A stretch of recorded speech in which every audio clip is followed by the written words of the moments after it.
We create our own reality. These are not just poetic words or philosophical musings. They are the very foundation upon which human experience is built.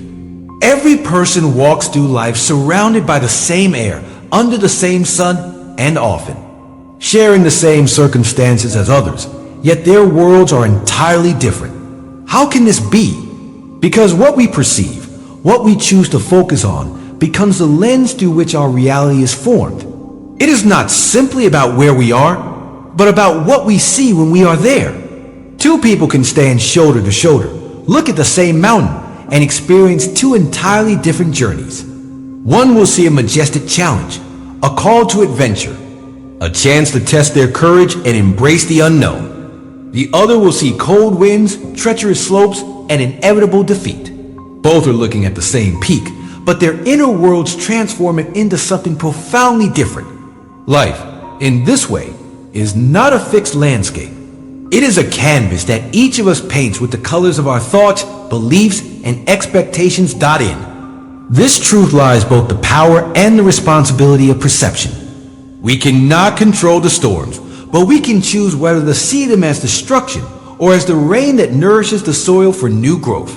The same is true in our jobs, our relationships, and our struggles. Two colleagues might work in the same office under the same boss with the same workload. One thrives, feeling each day as an opportunity to grow and make an impact. The other feels crushed by the pressure, convinced the work is meaningless and the effort futile. What changes? Not the desk, not the deadlines, not the pay. Only the mind's interpretation. History gives us countless examples of people who refuse to let external hardships dictate their inner world. Among them stands Albert Lutuli, a man whose life radiates the truth of shaping reality through perception. Born in 1898 in what was then southern Rhodesia, Lutuli grew up in a world shaped by the harsh inequalities of colonial rule and, later, the brutal system of apartheid in South Africa. These were conditions designed to limit dreams, to crush ambition, and to strip dignity from those who were not white. Yet Lutuli did not see himself as powerless. He chose to see possibility where others saw only walls. He began his career as a teacher, believing that education was the most powerful weapon to open minds and transform futures. In a system built to deny the humanity of African people, he instead saw an opportunity to instill pride, resilience, and a belief in self-worth. Later, when he became chief of the Groutville community, he faced the constant pressure of a government that sought to control and suppress. Many would have bent under such weight, reasoning that resistance was futile. But Lutuli's perception was different. He saw leadership as service, and he saw the people's struggle as a cause worth every risk.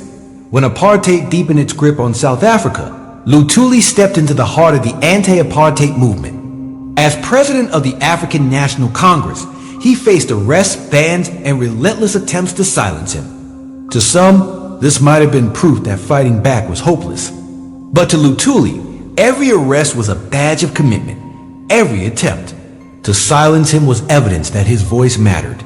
His reality was not one of victimhood, but of purpose. Even under government bans that confined him to his home, he continued to write, to speak, and to inspire. In 1960, his commitment was recognized with the Nobel Peace Prize, the first African to receive it.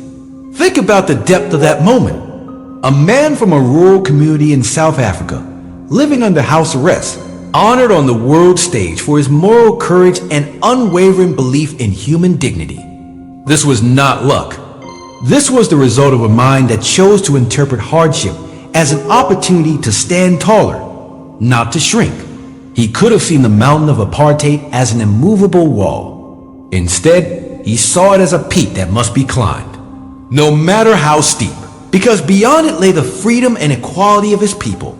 When we reflect on Lutuli's life, we are reminded that our perception is not a passive reaction to the world. It is an active choice. The same circumstances that broke the spirits of many became for him a crucible that forged his resolve. He looked at the injustice around him and saw not only the danger, but also the necessity to act. He saw not only the suffering of his people, but also the strength they possessed to endure and resist. And in seeing these truths, he created a reality that inspired a nation and touched the world. We often underestimate the quiet yet unshakable power of perspective. It is not the roar of the crowd, the size of the army, or the wealth of resources that defines the outcome of life's battles. It is the inner vision that tells us, this is possible, and I will move toward it. Lutuli's mountain was vast, its avalanches frequent and deadly. But he did not measure his journey by how quickly he reached the summit. He measured it by the courage with which he kept climbing.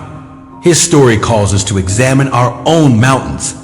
Are we looking at them as invitations to grow, or as barriers too high to overcome? The choice is ours, and with that choice, we shape the reality we live in. When we understand that reality is shaped more by perception than by circumstance, we begin to see why two people, faced with the same obstacles, can lead completely different lives. It is not a question of who has the heavier burden, but who has trained their mind to see meaning within that burden. The world often teaches us to focus on what is wrong, on what could go wrong, and on how insurmountable the odds appear. Yet history's most transformative figures have done the opposite. They have seen light in the darkness, opportunity in adversity, and progress in the smallest of steps forward. Albert Lutuli's journey illustrates this lesson with striking clarity. Imagine the South Africa of his time, a country where apartheid was not just a social prejudice, but a codified system of law that controlled every aspect of life for the black majority. Movement, education, employment, even marriage, all regulated to reinforce the supremacy of a minority over the majority. For most people, such a system would create a reality of resignation. Why fight at the laws, the police, and the courts? Are all stacked against you? Why hope that the mountain seems to grow taller with every passing year? But Lutuli did not live in that reality. Though the conditions were the same for him as for millions of his countrymen, his perception transformed them into something else. He did not deny the cruelty or the injustice. Rather, he chose to focus on what could be done within those constraints. As a teacher, he poured his energy into empowering young minds, believing that education could plant seeds of resistance and dignity. As a chief, he practiced leadership that listened to the people and sought their unity. He saw his role not as one of maintaining tradition for its own sake, but of guiding his community toward a vision of equality. This mindset, seeing possibility where others see impossibility, is the very definition of creating one's own reality. And this is not just a lofty ideal. It is a practical strategy. When Lutuli joined the African National Congress, he aligned himself with a movement that demanded change through organized action. It meant protests, boycotts, and nonviolent resistance, all in the face of severe punishment. Many leaders were broken by the constant arrests, bans, and harassment. But Lutuli saw these moments not as defeats, but as proof that they were making the government nervous. The harsher the crackdown, the more convinced he became that the struggle was gaining ground. One could imagine two versions of Lutuli's life. In the first, he sees apartheid as unbeatable, resigns himself to a quiet life as a school teacher, and tells himself that nothing can be done. In that reality, his name would have been forgotten outside his small community, and the world would have lost an example of moral courage. In the second version, the one that truly happened, he sees apartheid as a massive injustice that demands action, regardless of the personal cost. That perception leads him into leadership, into international recognition, and into the pages of history. The same man, the same country, the same oppressive laws, yet two entirely different realities, shaped by the choice of how to see the world. Asterisk, this truth applies to all of us, though our struggles may be different in scale. We might not be fighting a national system of oppression, but we face challenges in our work, our relationships, and our personal goals. It is tempting to believe that circumstances dictate the limits of our lives, but Lutuli's example proves otherwise. He faced a government with near total control, and still his reality was one of agency, responsibility, and hope. It is important to recognize that this perception was not built on blind optimism. Lutuli was not a dreamer who ignored reality. He was a realist who chose to interpret it in a way that empowered action. He saw the dangers, he knew the risks, and yet he refused to see those as reasons to stop. In his acceptance speech for the Nobel Peace Prize, he acknowledged the harshness of the struggle, but he also spoke of his belief in the eventual triumph of justice. That belief was not based on naive hope, but on his unshakable conviction that what is right will, in time, prevail. If people have the courage to fight for it, this is where many of us falter. We wait for the circumstances to change before we change our perspective. We wait for the mountain to become smaller before we take the first step. But the truth is, it works the other way around. Our perspective changes first, and then the mountain begins to look climbable. Lutuli began his climb long before there were signs of victory. And in doing so, he became a part of the force that made victory possible. So, what would it look like if we applied this in our own lives? Imagine two people starting a business. They both face the same market, the same competition, and the same financial risks. One sees the setbacks as proof that the idea won't work, and each obstacle becomes a reason to slow down. The other sees setbacks as a natural part of growth and learns from them, adjusting the plan until it succeeds. 10 years later, the first has abandoned the project, while the second has built something lasting. Same conditions, different realities. The difference lies in the choice of perception. Albert Lutuli's life invites us to be deliberate about this choice. It asks us to stop waiting for the world to become easier and to start seeing ourselves as active shapers of our reality. It challenges us to stand in the same place as others, yet see a path forward when they see a dead end. And perhaps most importantly, it reminds us that this shift in perception is not just for our own benefit. It can ripple outward, changing the lives of those around us, and even influencing the course of history. The power of perception is not about denying reality, but about directing our focus toward what will move us forward. Albert Lutuli's life stands as a beacon of this truth. His circumstances were undeniably harsh. He lived under a system designed to strip away dignity and opportunity, yet he did not allow those conditions to define him. He was not blind to the dangers. He simply chose to see something greater than the danger. In doing so, he redefined what was possible, not just for himself, but for his people. That is the kind of perception that transforms not only personal reality, but the reality of an entire movement. We all stand at the base of our own mountains. They may be professional challenges, personal hardships, health struggles, or dreams that seem too far out of reach. Like Lutuli, we face moments when the climb feels endless and the summit hidden in clouds. In those moments, perception becomes our compass. If we allow fear, doubt, and negativity to dominate our view, then every rock becomes an obstacle and every slope a reason to turn back. But if we choose to see opportunity, growth, and purpose, those same rocks become stepping stones, and every slope becomes part of the adventure. Lutuli's Nobel Peace Prize in 1960 was not the result of a single act of courage, but of a lifetime of choosing to see meaning in the struggle. For years, he endured government bans that confined him to his home, limiting his ability to meet freely with others or travel to spread his message. To many, such restrictions would signal the end of leadership. How can you lead if you cannot move freely? But Lutuli understood that leadership was not about physical presence alone. It was about the ideas, the moral authority, and the hope you inspire in others. Even in isolation, he remained a leader because his perception told him that the work continued as long as the spirit of resistance remained alive. This is where his example speaks directly to our lives today. Too often, we think progress depends solely on external freedom, on resources, or on favorable conditions. We say, I'll start when the timing is right. I'll try when things get easier. But Lutuli shows us that action begins, not when the world clears the path, but when we decide to walk the path despite the obstacles. The world will rarely give us perfect conditions, but our perception can give us the courage to act anyway. Consider the ripple effect of such a mindset.